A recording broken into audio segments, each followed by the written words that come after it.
떠도는 여러분의 고견을 떴습니다. 오늘 떠평은요 10월 26일 날 올라간 글인데요. 이게 다시 화제가 되고 있는데요. 블로그에 올라간 글인데 독서만권 행할리로라는 블로그에 여송루라는 글인데 쓴 것 같은데요. 제목이 윤 대통령은 2016년부터 부정선거에 관심이 많았다. 이런 글입니다. 일단 그대로 읽어드립니다. 한국의 공직자 선거에 전자개표기는 2002년부터 일부 사용되기 시작했다고 알고 있다. 전자개표기가 사용되면서 부정선거에 대한 의혹은 끊임없이 이어져 왔다. 그리고 2020년 4.15 총선에서 엄청난 선거 부정이 있었다는 의혹이 커졌으며 수많은 정황들이 드러났다. 또한 최근 치러진 서울 강서구청장 보궐선거에서도 부정이 있었다고 일부 인사들이 강하게 주장하고 있다. 상당히 신빙성이 있는 주장이라고 생각한다. 근데 김미영 VON 뉴스에 출연한 전 중앙선관위 노조위원장 한성천 씨가 놀라운 증언을 했다. 아래 사진은 민주당 관계자가 2016년 7월 초에 당시 윤석열 검사와 광화문 근처에서 찍은 사진을 페이스북에 올린 내용이라고 밝혔다. 당시에도 야당을 중심으로 부정선거를 주장하는 시위가 있었던 모양이다. 근데 당시에 대전 고검으로 사실상 좌천되어 있던 윤석열 검사가 이 부정선거 시위에 2번이나 주말에 와서 그 내용을 꼼꼼히 읽어보고 관련자들과 간단한 이야기도 하고 갔다는 것이다. 이게 사실이라면 2016년부터 윤석열 당시 검사는 전자개표기 시스템에 의한 부정선거 가능성을 상당히 인지했을 것으로 추정된다. 그런데 지금 보수 인사들이 주장하는 부정선거에 대해 모른다고 주장하는 것은 모순이라고 생각한다. 즉 7년 전부터 부정선거에 대해 관심을 가지고 있었다는 이야기다. 부정선거 사실에 대해 인지하고 있다면 무슨 이유로 침묵하고 있는지 그 이유에 대해 궁금증이 더욱 커진다. 더 기다려달라는 것인지 아니면 그냥 넘어가자는 것인지 참으로 헷갈린다. 어찌 보면 폭풍 전야 같은 분위기가 감돈다. 조만간에 한국 사회에 큰 회오리가 몰아칠 것으로 보인다. 그 분기점이 내년 총선 전후로 생각된다. 그리고 그 밑에 송태경님의 게시글 하면서 이걸 캡처 화면을 달았는데요. 송태경님의 게시글을 읽으면요. 윤석열 검사는 18대 대선은 3.15 부정선거를 능가한 최악의 부정선거라며 짓밟힌 국민 주권과 헌정회복 지킴이를 한 시대의 의인 공직자다. 광화문 세월호 광장에서 만났다. 윤 검사님이냐고 물으니 그렇다고 한다. 감사합니다. 고맙습니다. 고 했다. 사진 찍어도 되냐고 물으니 허락했고 투표소에서 수개표 명함 주고 부정선거 쿠데타 박근혜 선거 무효소송 가리키며 이 운동한다고 했다. 윤석열 검사님, 국민들은 검사님에 대해 감사하고 있습니다. 끝까지 이겨내 주십시오. 그 밑에 사진이 있네요. 윤석열 당시 검사인데요. 자, 이런 글입니다. 그게 이제 블로그 10월 26일에 올라온 거가 다시 관심을 끌고 있는데요. 윤석열 대통령이 부정선거에 대해서 아느냐 모르느냐 우리가 이게 참 관심이잖아요. 왜냐하면 알았으면 지난번 국정원에서 선관위에 대한 점검을 하니까 엉망진창 시스템 이런 걸 알았는데 그 대통령도 보고 받았을 거 아닙니까? 그런데 왜 아무런 발언도 안 하고 아무런 조치도 안 하실까? 이상하다 하고 의아해하는데 이 글이 다시 화제가 되는 거는요. 윤석열 대통령이 2020년 4.15 총선 이전에 2016년 이때도 알았다는 거 아닙니까? 2016년에 부정선거를 알았다고는 얘기입니다. 그 당시에는 이제 야당을 중심으로 부정선거 주장하는 시위가 있었던 모양이 그때 있었잖아요. 그러니까 한성천 위원장 얘기로는 전 노조 위원장 중앙선관위가 부정선거 주범인데 중앙선관위가 어떤 이유인지 전자개표 시스템이 부정선거의 온상인 줄 알면서도 끌고 간다는 거죠. 그럼 누군가가 그걸로 재미를 보고 있다는 거예요. 그러니까 돈을 왕창 먹거나 아니면 권력에 붙어서 어떤 무슨 뭔가 어떤 이익을 취하거나 이래서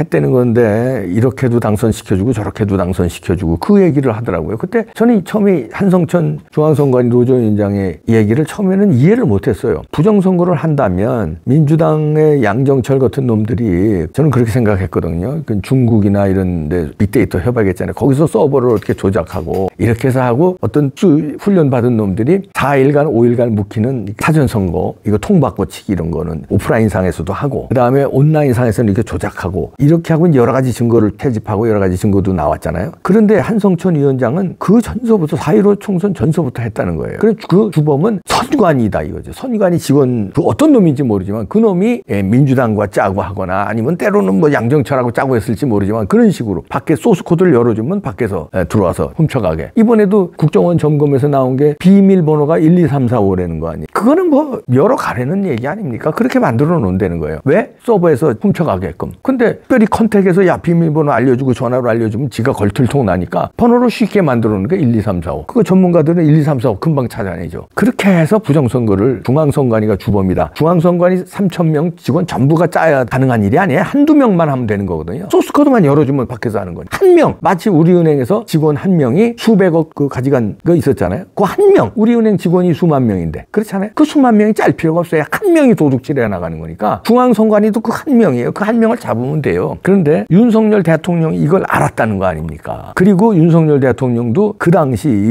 이분이 이제 그 얘기를 하고 사진을 찍었다는 건데 그 당시 윤석열 검사 시절에 부정선거에 대해서 윤석열 당시 검사가 흥분하면서 그랬다. 그래서 이제 사진 찍어도 되냐 그러니까 사진 찍었다는 얘기인데 자 이게 사실이라면 이게 사실일 가능성이 높죠. 왜냐하면 사진이 일단 있고 그러니까 부정선거에 관련한 이런 얘기를 했다는 건데 그 얘기까지는 사진만 있지 뭐 어떤 증거는 없으니까 확실히는 알 수 없지만 아니 지금 대통령이 됐는데 그 사실이 아닌 내용을 이렇게 블로그에 이렇게 오픈해서 쓸 수 있을까요? 2023년 10월 26일이에요. 그러면 대통령 된 지도 한참 뒤인데 이런 글을 쓸 수 있을까요? 그러니까 가짜 뉴스로? 그렇다면 이게 사실일 가능성이 높다는 얘기인데 광화문에서 만났다는 거 아닙니까? 윤 검사님을.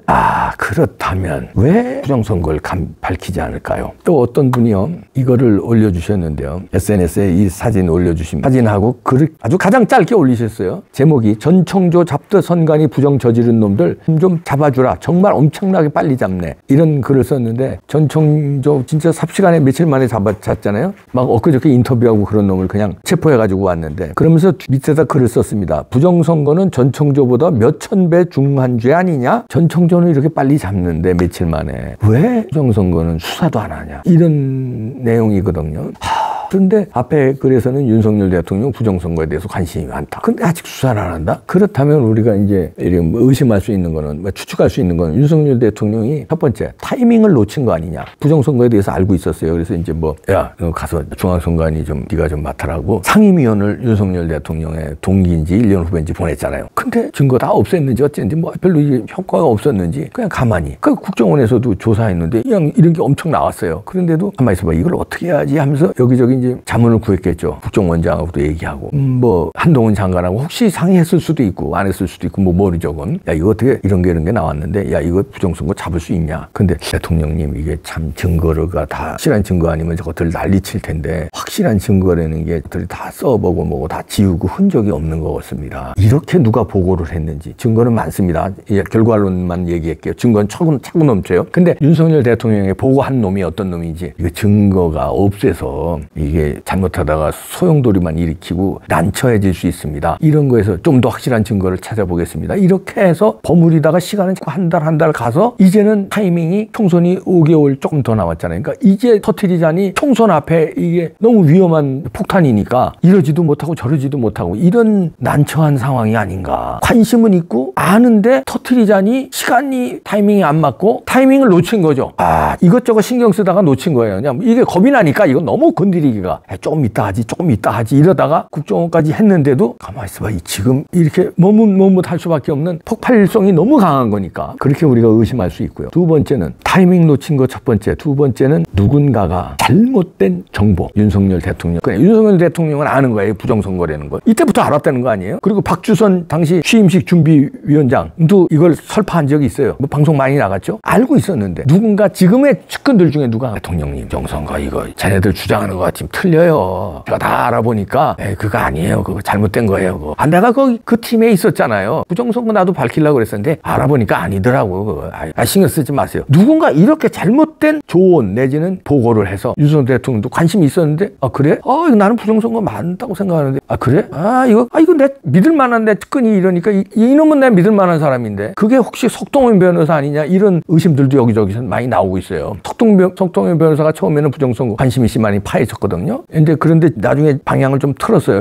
아니냐 이런 의심도 있고. 세 번째는 완전히 좀 겁을 먹어서 알아. 증거도 어느 정도 있어. 근데 이걸 터뜨리면 이거는 뭐 일단 선관위 다 작살내야 되고 대법원 다 작살내야 돼. 왜냐면 이상한 재판들 했으니까요. 자, 조중동서부터 언론들이 다 작살나. 그러면 이놈들이 가만히 있을 언론들이 아니야. 부정선거 지들이 다 작살나니까. 왜냐면 여태까지 취재 안 했잖아요. 그러면 가만히 있을 놈들이 아니야. 그거 아니라고 그냥 벌떼같이 박근혜 대통령 탄핵 몰아가듯이 나를 또 탄핵시려고 조중동이 난리치고 나오니까. 그리고 민주당은 뭐 물론 난리칠 거고 뭐 그냥 뭐 민노총 등등 난리칠 거니까 야 이걸 감당하기가 좀 자신이 없는데 그냥 난 다른 걸로 열심히 국가에 봉사하자. 외교 그다음에 국방 이런 거. 이거 할 수 없지. 이렇게 혹시 겁을 먹어가 이 셋 중에 하나를 의심하는데 왜 자꾸 우리가 이렇게 의심할까요? 부탁드립니다. 수사 능력 있잖아요. 전청조 이렇게 며칠 만에 잡아드리는데 무엇이 중한디요? 부정선거가 몇천 배 중하답니다. 저도 그렇게 생각하고요. 부탁드립니다. 아직은 시간이 있습니다. 아직은 네, 부탁드릴게요.